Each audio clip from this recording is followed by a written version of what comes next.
Hello guys! Welcome to my channel!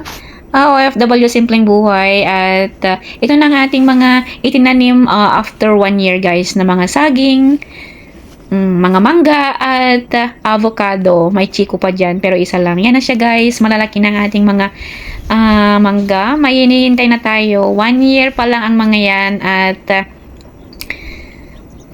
napakasaya ko kasi malaki na sila guys. Ayan na, walang namatay. Yung mga may may damage, yung nakapasok ang kalabaw sa loob ay talagang sinira ang ating mga mangga guys. May 2 ata na nasira at saka isang avocado. Kaya binakuran natin ng buo ang ating area para kahit papano walang makakapasok na kalabaw para masira ang ating mga pananim. At may mga kamuting kahoy, may saging. Ayan siya guys. At happy din ako kasi yung pinambakod natin na Madre de Agua ba yun? Ay hindi, Madre de Cacao ay may tumubo. At may pagkukunan na tayo ng ating ipoposte later pag dumami na. Ayan na siya guys.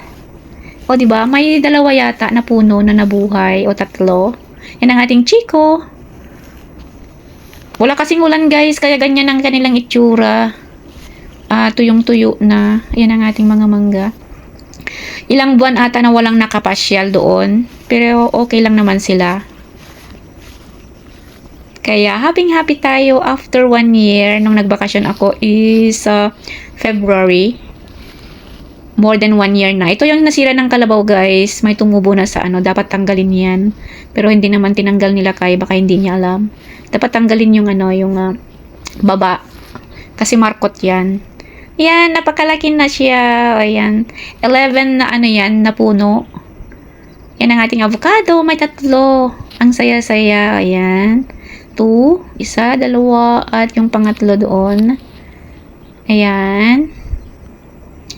Kaya kailangan na namang dapat malinisan na guys. Kasi masukal na ang ating mga